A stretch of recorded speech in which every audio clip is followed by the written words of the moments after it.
No, hold on. Let's go to Lorraine, who's been waiting longer. Dallas, Texas, the great WBAP. Go. Yes, I'm sorry. It's Dallas, Pennsylvania, Mark. Oh, hey, Goodman. We have our substitute call screener, Goodman, who's a very good man. It's Dallas, Pennsylvania. Correct. Northeastern Pennsylvania. I'm sorry about that. A pleasure to talk to you, Mark. My pleasure. You are prescription sunglasses or prescription glasses. You put everything in focus, and I want to thank you for that. Oh, well, thank you. I'm calling. My husband is an executive with a wonderful pharmaceutical company, an oncological company, and he travels to Europe and also Canada, and just comes home with amazing stories about people who are begging for the pharmaceutical drugs that we here in the United States have the privilege to be able to get. And these people are begging their government for these drugs, and the government is saying no. And these people are dying because they cannot get the drugs. And when he comes home with the stories, or he gives me an article from one of the newspapers, whether it's Britain, whether it's Canada, and I forward it to my liberal friends, I get no response. No response, because they think it, you know, the pharmaceutical companies, the rich pharmaceutical reps, the rich pharmaceutical executives, it's a class warfare, and it's a battle. It is a battle with these people. Well, you know what? It's not only over there. It's in states like Oregon. In Oregon, I give an example of a lady who needed certain treatment, but they have a state socialist health care system in Oregon.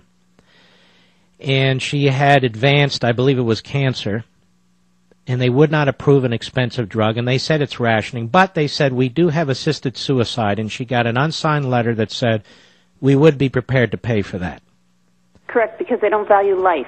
No, and she was disgusted, and the pharmaceutical company stepped in and gave her the drug for free. And I can't tell you how much drug this pharmaceutical company gives to people through their indigent program. Millions and millions of dollars of drug to people who cannot afford it.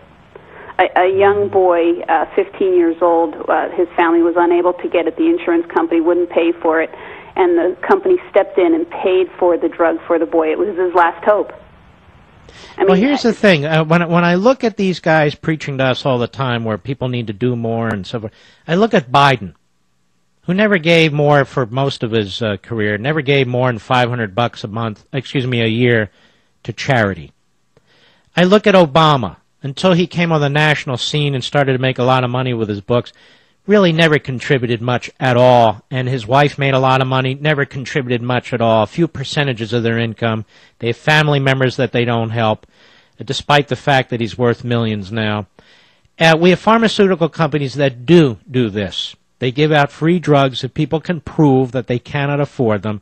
And here we have them stepping in often in Britain, in Canada, other parts of Europe, in our own country, to give people drugs that they could not otherwise afford and which the states are cutting off. And yet all we hear about is the awful drug companies, the awful insurance companies, and on and on and on. And the fact of the matter is the government will do only one thing. It will ration. And when it rations, it will destroy innovation, new technologies, new medicines. It will undermine the whole system. That's what will happen. We are the escape valve for Canada and Britain and the rest of the world, because even though about a third of our medical system is controlled by the government in one form or another, there's enough freedom left where we can still invent and develop and so forth. But that will all change. But you've heard this before, haven't you?